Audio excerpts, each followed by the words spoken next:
নজর আসলে কি আছে? প্রশ্ন হতে পারে। জাদু এবং বদনজর আসলে কিভাবে কাজ করে? আসলে কি এগুলো আছে? জাদু কি সত্যি রয়েছে?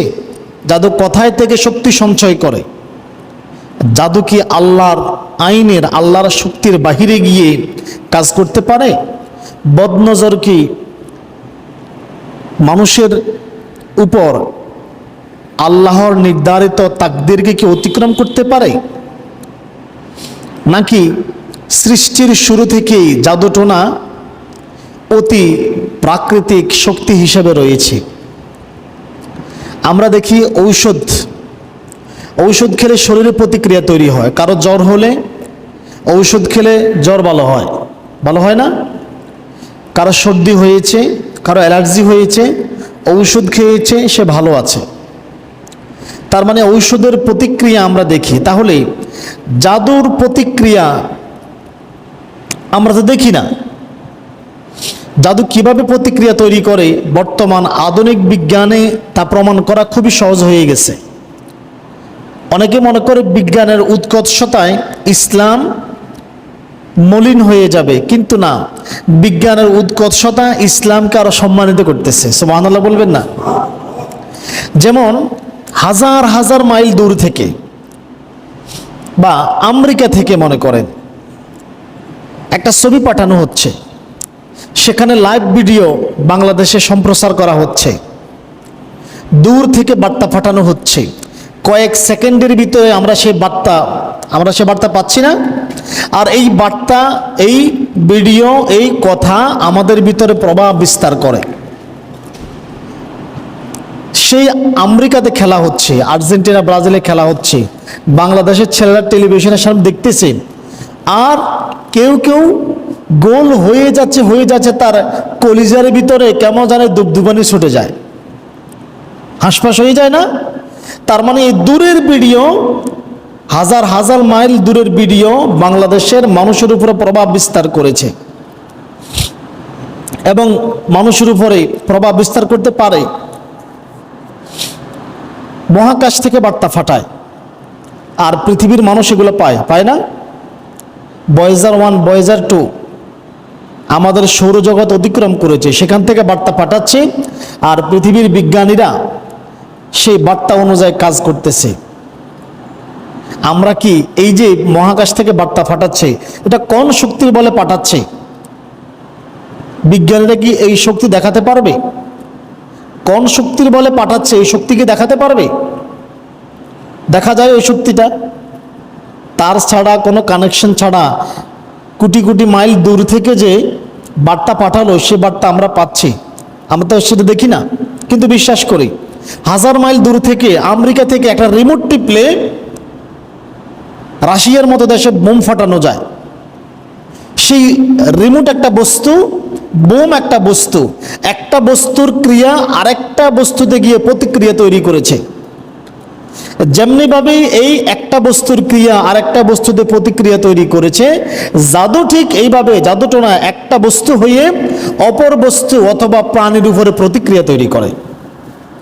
এখন বলবেন যে হুজুর, এই যে আপনি বললেন ছবি ভিডিও দেখি, মোবাইলে কথা বলি, মহাকাশ থেকে বার্তা ফাটায়, এটা নেটওয়ার্ক শক্তির বলে। তো নেটওয়ার্কটা কি আপনি দেখেছেন? নেটওয়ার্কটা কি দেখেছেন আপনি? এটা কিভাবে আসে? এটা কি সাদা, কালো, রঙিন, কিভাবে আসে দেখেছেন? বিজ্ঞানীরা দেখাতে পারবে, কিন্তু বিশ্বাস করেন কি না? বিশ্বাস করেন না? বিশ্বাস তো করি। তেমনি জাদু কতিপয় বস্তুর মাধ্যমে অন্য বস্তু বা ব্যক্তির উপরে তার ক্রিয়া সম্পন্ন করে। বিজ্ঞান হয়তো খুব তাড়াতাড়ি এটা প্রমাণ করবে প্রযুক্তির সাহায্যে। জাদুটোনা কিভাবে কাজ করে তার বৈজ্ঞানিক ব্যাখ্যাও এখন রয়েছে। আমরা সেই দিকে গেলাম না, কারণ জাদু বিশ্বাস করেন, আমি এই কথা আপনাদেরকে বলি না।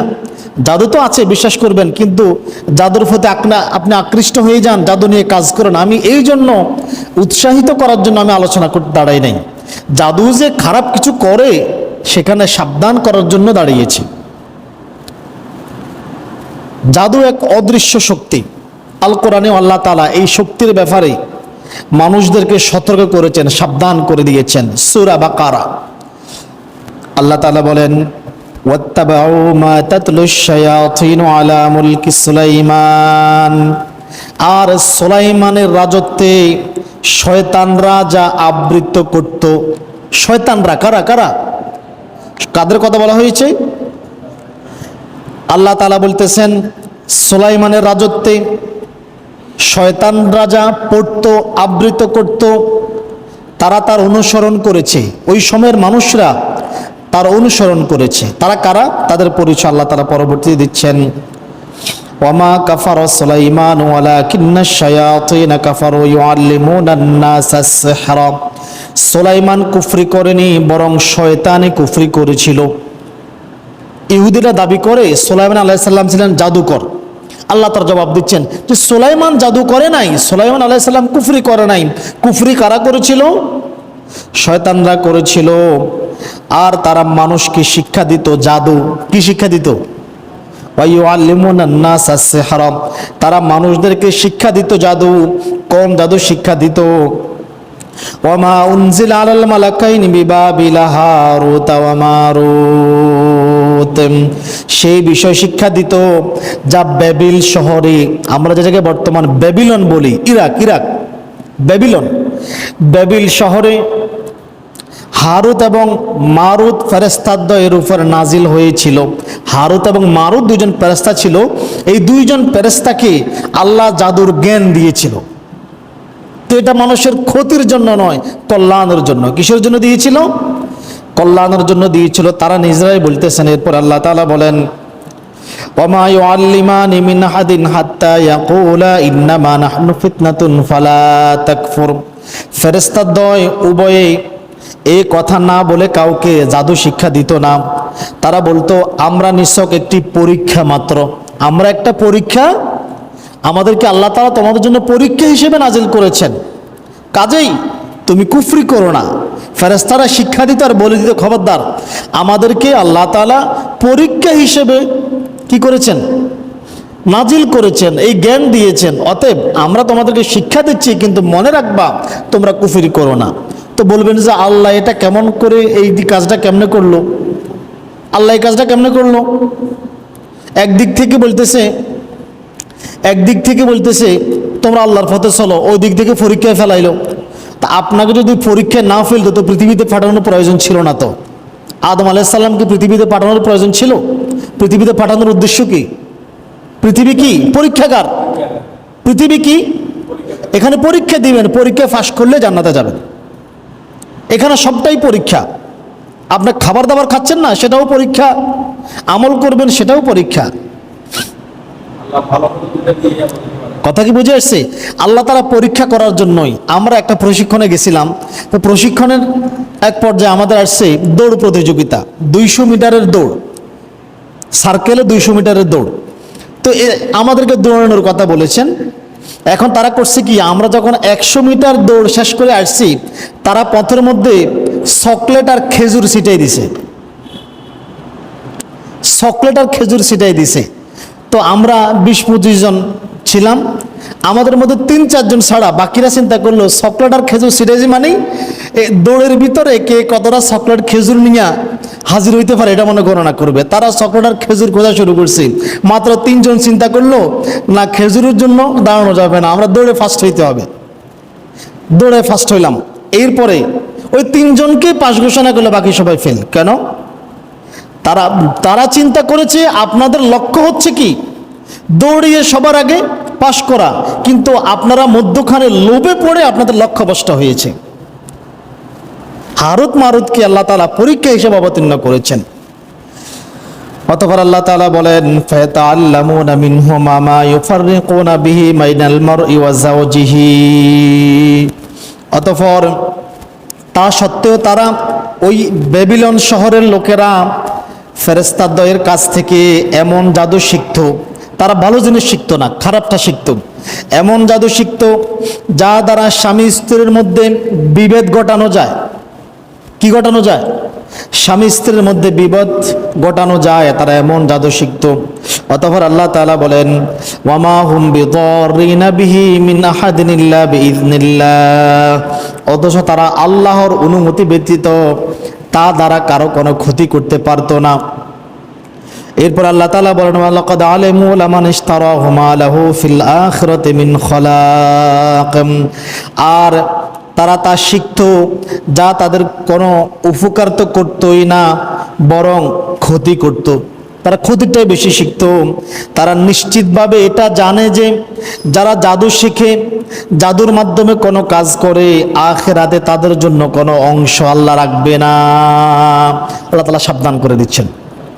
তাহলে হারুত মারুত ফেরেশতাকে আল্লাহ জাদুর বিদ্যা শিক্ষা দিয়েছেন, এই জন্যই তোমরা মানুষের কল্যাণ করবা। তারাও শিক্ষা দেওয়ার সময় বলতেন মানুষের কল্যাণ করবা, কিন্তু তারা এসে কি করত? মানুষেরা মানুষের স্বার্থে ক্ষতির পথ বেছে নিত। মানুষেরাই মানুষের স্বার্থে কিসের পথ বেছে নিত? ক্ষতির পথ বেছে নিত। জাদু এক প্রকারের ধূম্রজাল। জাদুর বাস্তবতা রয়েছে, জাদুর মাধ্যমে মানুষকে অসুস্থ করা যায়। এমনকি জাদুর প্রভাবে মানুষকে মৃত্যুর মুখোমুখি পর্যন্ত করা যায়। স্বামী স্ত্রীর ভিতরে বিভেদ তৈরি করা যায়। এই কাজে শয়তান সহযোগিতা করে। কে সহযোগিতা করে? শয়তান সহযোগিতা করে। তবে জাদু আল্লাহর হুকুম ছাড়া কাজ করতে পারে না। তাহলে কি হুজুর আল্লাহ কি আমাদের অকল্যাণ চায়? প্রশ্ন আসে না? আল্লাহ কি আমাদের ক্ষতি চায়? না, আল্লাহ তো এসব মানুষের কল্যাণের জন্যই শিক্ষা দিয়েছেন, কিন্তু মানুষটা মন্দ কর্মে ব্যবহার করে। কে ব্যবহার করে? মানুষটা মন্দ কাজে, খারাপ কাজে ব্যবহার করে। যেমন মনে করেন একটা ট্যাবলেট আছে, মানে রিবোটিল মনে হয়, ঘুমের ওষুধ। রিবোটিল না? আচ্ছা, একটা ওষুধ, ঘুমের ওষুধ। তো ডাক্তাররা এই ঘুমের ওষুধ কেন তৈরি করছে? উপকারের জন্য। কারো ঘুম আসতেছে না, তার ঘুমানোর জন্য। কাশের সিরাপ ডাক্তাররা কেন তৈরি করছে? কাশ ভালো হওয়ার জন্য। কিন্তু মানুষটা মন্দ কাজে ব্যবহার করে। নেশাখোররা টাকা না পাইলে শেষে কাশের সিরাপ একটা খায়, দেখছেন না আপনারা? তো এখানে কি আল্লাহর দোষ? যে বেড়া ওষুধ তৈরি করলো ওই বেড়ার দোষ? যে বেড়া ঘুমের ট্যাবলেট তৈরি করলো এটা কি ওই লোকের দোষ? কার দোষ? যে ব্যবহার করছে তার দোষ। তার ব্যবহারটা কল্যাণমূলক ছিল না, অকল্যাণমূলক ছিল। তাছাড়া শয়তান তো আল্লাহর কাছে বিশেষ ক্ষমতা চেয়ে নিয়েছে। শয়তান মানুষের রক্ত কণিকার সাথে চলাফেরা করতে পারে। শয়তানকে আল্লাহ তাআলা এমন ক্ষমতা দিয়েছেন। শয়তানি জাদুর বিশেষ ক্ষমতাকে প্রয়োগ করার জন্য সহযোগিতা করে। এই শয়তান আবার দাজ্জালকেও, দাজ্জাল যখন আসবে তখন সহযোগিতা করবে। এই আয়াত কিন্তু এটাই বলে, শয়তানে এই সমস্ত কাজে সহযোগিতা করে। এই আয়াতে আমরা এমনটাই শিক্ষা পাই। জাদু রয়েছে এবং জাদুর প্রতিকার রয়েছে, কোরআন হাদিসে রয়েছে, এবং জাদুর প্রতিকার আল্লাহর কতিপয় সৃষ্টির মধ্যেও রয়েছে। কতিপয় সৃষ্টির মধ্যে হোক আল্লাহ তাআলা জাদুর প্রতিকার দিয়ে দিয়েছেন। জাদু যদি নাই থাকতো তো জাদুর প্রতিকারের কথা আসতো?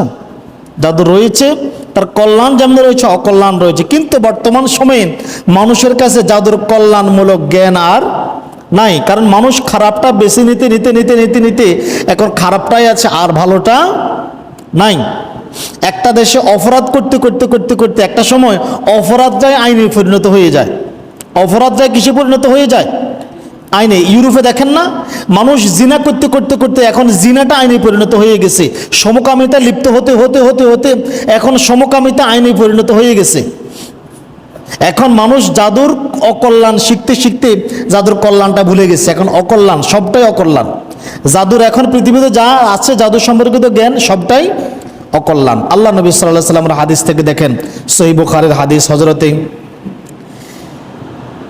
عن سعيد بن أبي وقاص رضي الله تعالى عنه قال قال رسول الله صلى الله عليه وسلم رسول الله صلى الله عليه وسلم বলেছেন মান তাসাব্বাহা কুল্লা ইয়াউমিন সাবআ তামারাতিন আজওয়াতান লাম ইয়াদুররুহু, যে ব্যক্তি প্রত্যেক দিন সকাল বেলায় উৎকৃষ্ট মানের 7টি আজওয়া খেজুর খাবে।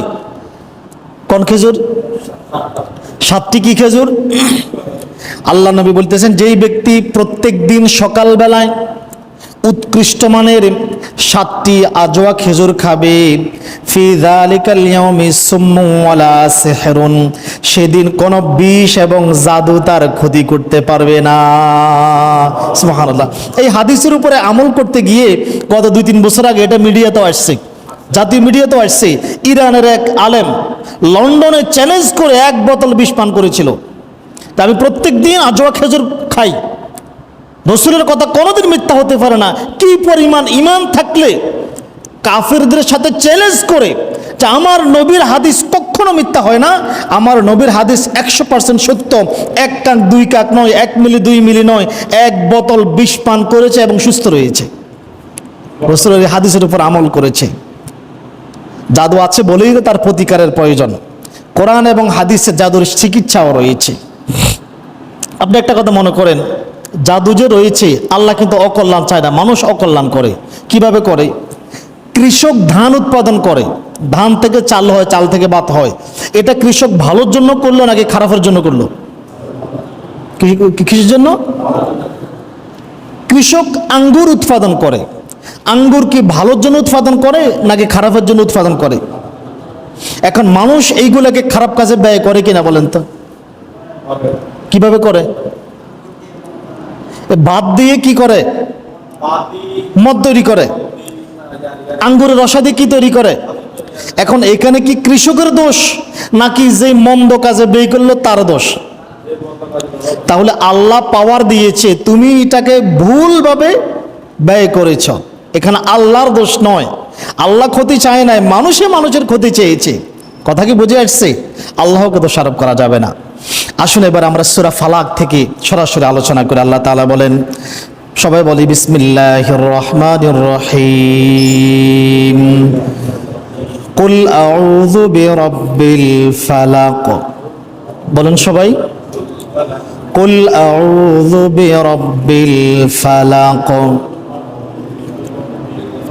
আল্লাহ তাআলা বলেন, হে নবী আপনি বলুন আমি আশ্রয় প্রার্থনা করছি কার কাছে? রব্বি রব্বিল ফালাক, উষার রবের কাছে, ফালাকের রবের কাছে। মুমিন ব্যক্তি কোনো কাজে যদি ভীত হয়, তার যদি ভয় তৈরি হয়, তাহলে আশ্রয় প্রার্থনা করবে কার কাছে? এটা তার ঈমানের দাবি। এটা কিসের দাবি?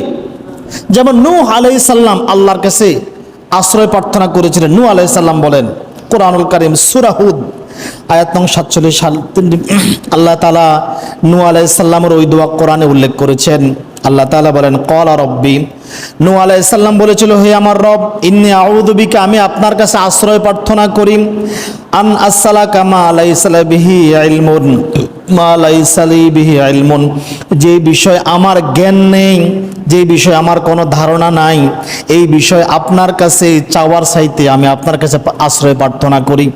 হে আল্লাহ, যে বিষয়ে আমার কোনো ধারণা নাই, জ্ঞান নাই, এমন বিষয় যাতে আমি আপনার কাছে না চাই, আমি আপনার কাছে আশ্রয় প্রার্থনা করি। অতঃপর তিনি নূহ আলাইহিস সালাম বলেন, ওয়াইল্লাম তাল্লাম তাগফিরলি ওয়া তারহামনি, হে আমার রব আপনি যদি আমার উপর রহম না করেন, আমাকে ক্ষমা না করেন, আনাকুনা মিনাল খাসিরিন, আমি ক্ষতিগ্রস্তদের অন্তর্ভুক্ত হয়ে যাব। অর্থাৎ মুমিন যখন কোনো কাজে ভয় পাবে, কোনো কিছুকে ভয় করবে, তখন সে কার সাহায্য নেবে? আল্লাহর সাহায্য নেবে। এটাই তার ঈমানের দাবি। যেমন হাদিসে রয়েছে, নবী সাল্লাল্লাহু আলাইহি সাল্লাম বিভিন্ন বিষয়ে আল্লাহর নিকট আশ্রয় প্রার্থনা করতেন। সহিহ মুসলিমের হাদিস, আন আবি হুরায়রা রাদিয়াল্লাহু তাআলা আনহু قال قال رسول الله صلى الله عليه وسلم أن رسول الله صلى الله عليه وسلم كان يتعوذ, নবী সাল্লাল্লাহু আলাইহি ওয়াসাল্লাম আশ্রয় প্রার্থনা করতেন মিন সুইল কদাই, আল্লাহর নিকট আশ্রয় প্রার্থনা করতেন অদৃষ্টের অনিষ্ট হতে। দেখা যায় না এমন সব বস্তুর খারাপি থেকে আল্লাহর কাছে আশ্রয় প্রার্থনা করতেন। অদৃশ্য অনেক বস্তু রয়েছে আমরা দেখি না, কিন্তু আমাদের ক্ষতি করতে পারে। সেটা জিন জাতি হতে পারে, সেটা কোনো কীট পতঙ্গ ভাইরাস হতে পারে, ব্যাকটেরিয়া হতে পারে। আল্লাহর নবী সাল্লাল্লাহু আলাইহি সাল্লাম বলতেন মিন সুইল কদাই, তিনি বলতেন, তিনি আশ্রয় প্রার্থনা করতেন অদৃষ্টের অনিষ্ট হতে, ওয়ামিন দারকিশ শাকাইম, এবং আরও আশ্রয় প্রার্থনা করতেন দুঃখ পাওয়া থেকে। কি পাওয়া থেকে? দুঃখ পাওয়া থেকে আশ্রয় প্রার্থনা করতেন। ওয়ামিন শামাতাতিল আদাই, এবং শত্রুর আনন্দ পাওয়া থেকে। অর্থাৎ আমার ক্ষতি হবে আর শত্রু আনন্দ পাবে, এমন অবস্থা থেকে আল্লাহর কাছে আশ্রয় প্রার্থনা করতেন। আল্লাহ আমাকে এমন বিপদের সম্মুখীন করিও না, আমার বিপদ দেখে শত্রু হাসাহাসি করে, শত্রু খুশি হয়। আশ্রয় প্রার্থনা করতেন। অতঃপর ওয়ামিন জাহাদিল বালাই, এবং আরো আশ্রয় প্রার্থনা করতেন বালা মুসিবত থেকে। কি থেকে? বালা মুসিবত থেকে আল্লাহর নিকট আশ্রয় প্রার্থনা করতেন। আয়াতে ফালাক অর্থ হচ্ছে প্রভাত, সকাল, কিন্তু মুফাসসিরিনে কেরাম বলেছেন ফালাক শব্দের মূল অর্থ হচ্ছে একটা থেকে আরেকটা বস্তু ভেদ করে বের হওয়া।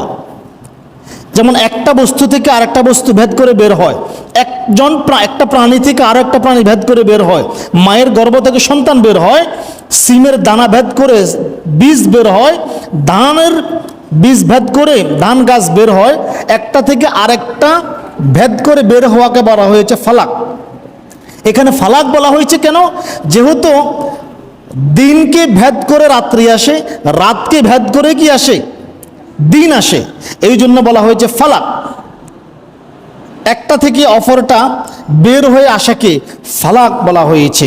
আর এই ফালাক মানে হচ্ছে এমন সকল বস্তু যেগুলি সকাল সন্ধ্যায় মানুষের অপকার করতে পারে, উষা বেলায় সকালবেলায় মানুষের ক্ষতি করতে পারে, এমন সব বস্তু থেকে আল্লাহর নিকট আল্লাহ শিখিয়ে দিচ্ছেন কুল আউযু বিরাব্বিল ফালাক, আমি আশ্রয় প্রার্থনা করি উষার রবের, সকালবেলার রবের। অর্থাৎ সকালবেলায় যেমনি কল্যাণ রয়েছে, কিছু অকল্যাণও রয়েছে, সেই অকল্যাণ থেকে আল্লাহর নিকট প্রার্থনা করেছেন। কেউ বলেছেন এখানে সকাল সন্ধ্যার সকল অনিষ্ট অকল্যাণ থেকে আল্লাহর নিকট আশ্রয় প্রার্থনা করা হয়েছে, কারণ এই সময় শুধু ভালো কাজ যে হয় বিষয়টা এমনটা নয়, কিছু মন্দ কাজও সংগঠিত হয়।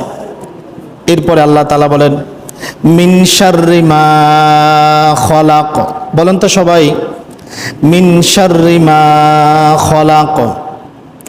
অতঃপর আল্লাহ তাআলা বলতেছেন হে নবী আপনি আরো বলেন তিনি যা সৃষ্টি করেছেন তার অনিষ্ট হতে আল্লাহর নিকট আশ্রয় প্রার্থনা করি। তিনি যা সৃষ্টি করেছেন, সব কিছু কার সৃষ্টি? তো আল্লাহর যেহেতু সৃষ্টি, এই সৃষ্টির অকল্যাণ থেকে বাঁচার জন্য কার কাছে আশ্রয় চাইতে হবে? তো হুজুর আল্লাহ কি আমাদের অকল্যাণের জন্য সৃষ্টি করছেন? আল্লাহ তো অকল্যাণের জন্য সৃষ্টি করে না, কল্যাণের জন্যই করছেন। সবচেয়ে বড় বিষয় হচ্ছে মানুষ তো এই পৃথিবীর প্রাণী নয়। আমরা কি এই পৃথিবীর প্রাণী? আমাদের বাড়ি কোথায়? জান্নাতে। তো এই পৃথিবীতে অন্যান্য প্রাণীর জায়গায় আমরা চলে আসছি, কথা বোঝেন নাই? অন্য সকল প্রাণীর জায়গায় আমরা চলে আসছি। এখন তো ক্ষতি কি আমরা তাদের করলাম না, তারা আমাদের করলো? এটা বাদ দেন। এবার মুফাসসিরিনে কেরাম কি বলেছেন দেখেন, আল্লাহ তার কোনো সৃষ্টিকে অনিষ্টকারী হিসেবে সৃষ্টি করেননি, বরং সকল কিছুই কল্যাণের জন্য সৃষ্টি করেছেন এবং প্রয়োজন পূরণে সৃষ্টি করেছেন। তবে প্রত্যেক সৃষ্টির গুণ এবং প্রত্যেক সৃষ্টি অপর সৃষ্টির জন্য উপকারী নাও হতে পারে। এক সৃষ্টি অপর সৃষ্টির জন্য উপকারী নাও হতে পারে। তাছাড়া প্রত্যেক সৃষ্টি তার সৃষ্টির উদ্দেশ্য পূরণের জন্য সে ক্রিয়া সম্পাদন করে, আর সে ক্রিয়া সম্পাদন করতে গিয়ে অপরের কিছু অনিষ্ট হতেই পারে। এর জন্য আল্লাহ তাআলা দায়ী নয়, এই প্রক্রিয়া সমগ্র পৃথিবীতেই চলমান। তবে এই কথা বলা যাবে না যে অনিষ্টকারিতা আল্লাহর সাথে সম্পৃক্ত। যেমন মনে করেন মানুষকে সৃষ্টি করছে, এই জমিনকে সৃষ্টি করছে, গাছপালা পশু পাখিকে সৃষ্টি করছে, মেঘ বৃষ্টিকে সৃষ্টি করছে। এখন বৃষ্টি হয় কিনা? বৃষ্টি হইলে পশু পাখির জন্য উপকার কিনা? কথা বলেন না। বৃষ্টি হইলে পশু পাখির জন্য উপকার, গাছপালার জন্য উপকার কিনা? মাটির জন্য, ফসলের জন্য উপকার। এবং এই বৃষ্টি কিন্তু সবার জন্য উপকারে আনে না, কারো কারোর জন্য ক্ষতিও নিয়ে আসে।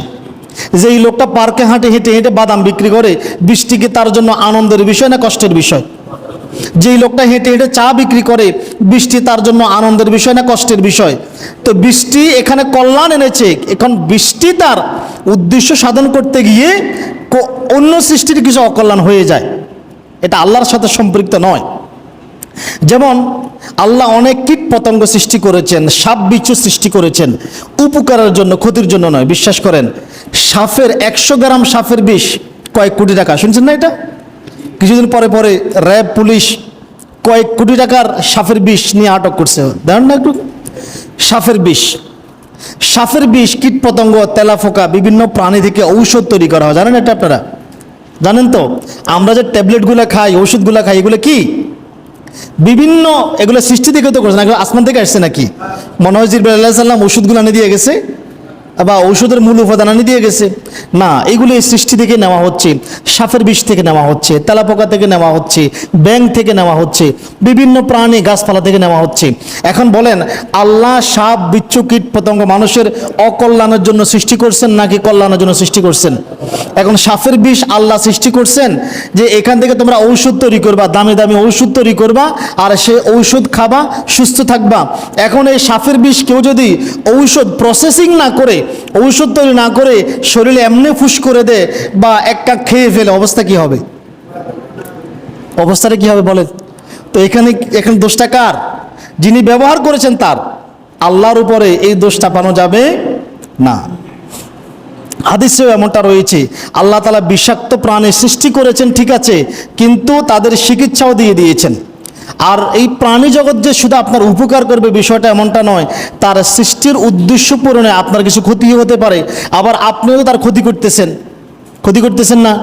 আপনি যে মনে করেন পুকুর ভরাট করতেছেন, বন জঙ্গলা কেটে ফেলতেছেন, অন্য সব প্রাণীর ক্ষতি হচ্ছে কিনা?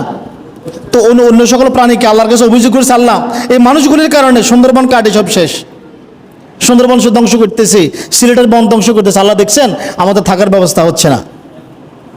মানুষ কিন্তু অভিযোগ করে ফেলে যে এর পিছনে মনে হয় আল্লাহ দায়ী, কিন্তু না, প্রাণীরা শুধু উপকার নয় ক্ষতিও করতে পারে। হাদিস থেকে দেখেন, আবি হুরায়রা রাদিয়াল্লাহু তাআলা আনহু আন্নাহু ক্বালা যা রাজুলুন ইলান নবী সাল্লাল্লাহু আলাইহি ওয়াসাল্লাম, এক ব্যক্তি এসে আল্লাহর নবীর কাছে বললেন, ইয়া রাসূলুল্লাহ, হে আল্লাহর রাসূল, মা লাকিতু মিন আকরাবিন লাদাগতানিল বারিহাতু, গত রাত্রে আমাকে একটা বিচ্ছু কামড়িয়েছে,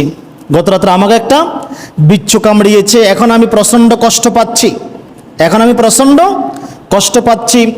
ক্বালা, আল্লাহ নবী সাল্লাল্লাহু আলাইহি ওয়াসাল্লাম বললেন, আমালাউ কুলতু হিনা আমসাইতু, তুমি যদি সন্ধ্যাবেলায় এই দোয়া পড়তে, কোন দোয়া? আউযু বিকালিমাতিল্লাহি তাম্মাতি মিন শাররি মা খালাক। আমরা কিন্তু প্রত্যেকদিন ফজর পরে পড়ি, যারা বসে তারা জানে, ছোট্ট দোয়া, আউযু বিকালিমাতিল্লাহি তাম্মাতি মিন শাররি মা খালাক। আমি পূর্ণাঙ্গ কালিমার দ্বারা আল্লাহর নিকট তার সৃষ্টির অনিষ্ট থেকে পানা চাই। আল্লাহর নবী বলেন, লাম তাদুররুকা, তুমি যদি এই দোয়া পড়তে তাহলে সে তোমার কোনো ক্ষতি করতে পারতো না। তাহলে বাঁচার ব্যবস্থা আছে কি না? আছে, কিন্তু আমরা তো খুঁজি নাই, আমরা ভুল পথ অবলম্বন করেছি। অতঃপর আল্লাহ তাআলা বলেন, ওয়া মিন শাররি গাসিকিন ইযা ওয়াকাব, আর অনিষ্ট হতে রাতের অন্ধকারের যখন তা গভীর হয়। রাত যখন গভীর হয় তখন শয়তান, জিন, ইতর প্রাণী, কীট পতঙ্গ, চোর ডাকাত বিচরণ করে কি না? আর এইগুলি মানুষের অপকার করতে পারে। তাই রাতের বেলায় যেই সব অনিষ্টকারিতা রয়েছে, সেই সকল অনিষ্টকারিতা এবং বিপদ আপদ থেকে আল্লাহর নিকট আশ্রয় প্রার্থনার আল্লাহ হুকুম দিয়ে দিয়েছেন। তুমি সূরা ফালাকের মাধ্যমে আমার কাছে আশ্রয় প্রার্থনা করো, যেমনটা হাদিসে রয়েছে। জাবের রাদিয়াল্লাহু তাআলা আনহু বলেন, নবী সাল্লাল্লাহু আলাইহি ওয়াসাল্লাম বলেছেন, সূর্যাস্তের পরপরই যখন রাত শুরু হয়, অথবা বলেছেন যখন রাতের অন্ধকার নেমে আসে, তখন তোমরা তোমাদের শিশুদেরকে ঘরে বন্দি করে রাখো, শিশুদেরকে ঘরে আটকিয়ে রাখো। আর আমাদের মা বোনদের বদ খাচ্ছত হইছে, শিশুদেরকে সন্ধ্যার সময় কয় অমুকটা লইয়ায় দোকানে ফাটায় কিনা? বলে না, ফাটায় কিনা? আচ্ছা, এরপরে আল্লাহ নবী সাল্লাল্লাহু আলাইহি সাল্লামের অপর এক বর্ণনা রয়েছে, তোমরা এই সময় নারী, শিশু এবং গৃহপালিত পশুদেরকে ঘরে আবদ্ধ করে রাখো। নারী, শিশু এবং গৃহপালিত পশুদেরকে ঘরের ভিতরে আবদ্ধ করে রাখো, কারণ এই সময় শয়তানেরা ছড়িয়ে পড়ে। কারা ছড়িয়ে পড়ে? শয়তানরা ছড়িয়ে পড়ে। অতঃপর যখন রাতের কিছু অংশ কেটে যায় তখন তাদেরকে ছেড়ে দিতে পারো, অথবা বলেছেন যখন রাতের অন্ধকার দূর হয়ে যায় তখন এদেরকে ছেড়ে দিতে পারো। আর ঘরের দরজা বন্ধ করার সময়, কিসের সময়? ঘরের দরজা বন্ধ করার সময়, বাতি নিবানোর সময় আল্লাহর নাম স্মরণ করো, বিসমিল্লাহ বলো। কি বলো? বিসমিল্লাহ বলো। এবং তোমাদের পানির পাত্র ঢেকে রাখার সময়, পানির পাত্র জগে মুখ লাগানোর সময়, বোতলের কাঁক লাগানোর সময়, বাসন কোসন ঢাকা দেওয়ার সময়, বাসন কোসন ঢাকা দিই না আমরা, উপর আমরা কি বলি? হাঁড়ি ফাতলির উপরে ডাকনা দেয় না, ডাকনা দেওয়ার সময় আল্লাহর নাম স্মরণ করো। কার নাম স্মরণ করো? তাহলে এই খাবারের উপরে কোনো ক্ষতি অনিষ্ট হবে না। তুমি যদি অতঃপর আল্লাহ নবী বলেছেন তুমি যদি ঢাকনা দেওয়ার মতো কিছুই না পাও, প্রয়োজনে একটা কাঠি আড়াআড়িভাবে রেখে তুমি সেখানে বিসমিল্লাহির রহমানির রহিম বলো। বাকিটা হেফাজত করার মালিককে। সহিহ বুখারীর 3280 নম্বর হাদিস। আমলগুলি করার চেষ্টা করবেন। আল্লাহ তাআলা তারপর বলেন ওয়াবিন শাররিন নাফাসাতি ফিল উকাদ, আর অনিষ্ট হতে সেই সমস্ত নারীদের যারা গিরায় ফুঁক দেয়। কিসে ফুঁক দেয়? আল্লাহ নবীর জন্য কোন মহিলা কে করছিল? একজন মহিলা করছিল না, গিরায় ফুঁক দিছিল না। এখন আল্লাহ নবী বলতেছেন সেই সমস্ত নারীদের কাছ থেকে আশ্রয় প্রার্থনা করে যারা গিরায় ফুঁক দেয়। আয়াতে তাদের কথা বলা হচ্ছে যারা জাদু করে, কাপড়ে, ফুতুলে, বিভিন্ন গাছগাছালিতে, প্রাণীতে, চুলের মধ্যে গিরা দেয়। কি দেয়? গিরা দেয়, জাদুটোনা করে, তাদের কথা বলা হয়েছে। আর আল্লাহ তাআলা নারীদের কথা বিশেষভাবে বলার দুইটি কারণ আছে। একটা হচ্ছে যে নারী তো আল্লাহ নবীর জন্য করছেন। আবার আপনি বর্তমান প্রেক্ষাপটে দেখেন, প্রত্যেকটা বাড়িতে, ঘরে নারীরা এই সমস্ত জাদুটোনা নিয়ে বেশি আশ্বস্ত। স্বামীকে কাবু করা, শ্বশুর শাশুড়িকে কাবু করা, সন্তানকে কাবু করা, পরিবারে ঝামেলা তৈরি করা, এইগুলোর জন্য নারীরাই বেশি জড়িত।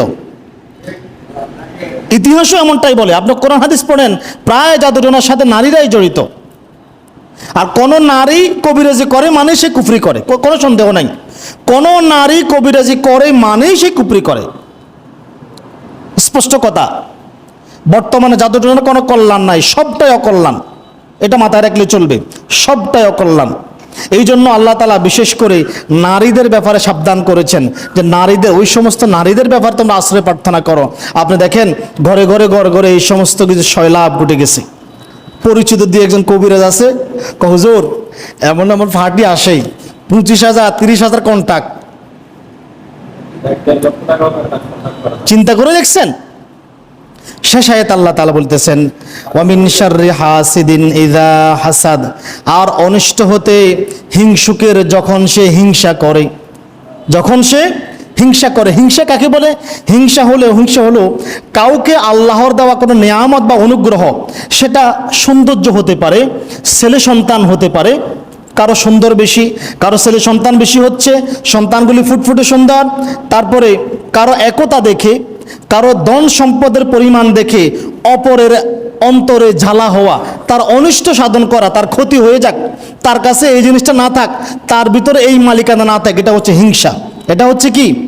হিংসা। আর এই হিংসা থেকে জাদু তৈরি হয়, জাদুর অনিষ্টতা এখান থেকে তৈরি হয়। ইহুদিরা আল্লাহ নবীর জন্য জাদু করেছিল হিংসা থেকে। কি থেকে? হিংসা থেকেই, যে মোহাম্মদ ইসহাকের বংশে না এসে ইসমাইলের বংশে আসলো, এই হিংসা থেকে তারা জাদুটোনা করেছিল। হিংসার কারণেই আদমের পুত্র তার অপর ভাইকে হত্যা করেছে। হিংসার কারণে ইবলিস আদম আলাইহিস সালামকে সম্মান করতে রাজি হয় নাই। আয়াতে আল্লাহর নিকট আশ্রয় প্রার্থনা করা হয়েছে সেই সময়ের যখন হিংসুকের হিংসা কথা কাজে পরিণত করতে চায়। ওই সময়ের যেমন কারো সম্পদ বেশি বাড়তেছে, সৌন্দর্য বাড়তেছে, সন্তান বাড়তেছে, তা কারো জ্ঞান বুদ্ধি বাড়তেছে, কেউ সুস্থ আছে, তাদের কারো ভাইদের ভিতরে একতা রয়েছে, এই তাদেরকে হিংসা করা হয়। এই হিংসা কখনো কখনো কাজে প্রকাশ পায়, কখনো কথায় প্রকাশ পায়, আবার সবসময় প্রকাশ পায় না। কিছু হিংসা জাদুটোনা বদনজর মাধ্যমে প্রকাশ পায়। কিছু হিংসা জাদুটোনা বদনজর মাধ্যমে, এটা কোরআন হাদিসের কথা। এমন হলে অনেকেই বুঝতে পারে না যে আমার উপরে হিংসা কাজ করতেছে, আর এই হিংসার জন্য সূরা ফালাক পড়বেন। আর বদনজর এত জঘন্য যে আপনি দেখেন রাসূলুল্লাহর হাদিস, জাবির রাদিয়াল্লাহু তাআলা আনহু বলেন, রাসূল সাল্লাল্লাহু আলাইহি সাল্লাম বলেছেন আল আইনু তাদখুলুর রাজুলুল কবর, বদনজর মানুষকে কবরে পৌঁছাই দেয়। কোথায় পৌঁছাই দেয়? মানে কারো প্রতি বদনজর লাগছে মানে সে অসুস্থ হয়ে মৃত্যুর মুখোমুখি হবে। ওয়াতাদখুলুল জামালুল কুদুরি, এবং উটের উপরে যদি বদনজর পড়ে সেই উটের অবস্থান হয় পাতিলে। মানে উটের উপরে বদনজর পড়ছে মানে উট অসুস্থ, জবাই মানে পাতিলে। কথা চলে গেল। আসমা বিনতু উমাইস রাদিয়াল্লাহু তাআলা আনহা বলেন, তিনি আল্লাহ নবীকে বললেন ইয়া রাসূলুল্লাহ, জাফরের ছেলেদের তাড়াতাড়ি বদনজরে লেগে যায়, আমি কি তাদেরকে ঝাড়ফুঁক করব? রাসূল সাল্লাল্লাহু আলাইহি সাল্লাম, নাম, তুমি অবশ্যই ঝাড়ফুঁক করবে। কেননা কোনো জিনিস যদি তাকদীরকে অতিক্রম করতে পারতো তাহলে তা বদনজরই অতিক্রম করতে পারতো। কত নিকৃষ্ট পরিমাণ বদনজর কিভাবে কাজ করে থাকে দেখছেন। এই জন্য আল্লাহর কাছে আশ্রয় প্রার্থনা করবেন। আমরা ইনশাল্লাহ সূরা নাস আগামী জুমা আলোচনা করব। সূরা নাসের আলোচনা শেষে বদনজর জাদুটোনা থেকে আপনি কিভাবে প্রতিকার পাবেন, কোরআনের চিকিৎসা সম্পর্কে ইনশাল্লাহ আলোচনা করব। আল্লাহ তাআলা আমাদেরকে আমল করার এবং হায়াতে তাইয়্যিবা বারাকা নসিব করুক। সকলে বলি আমিন। আসসালামু আলাইকুম ওয়া রাহমাতুল্লাহ।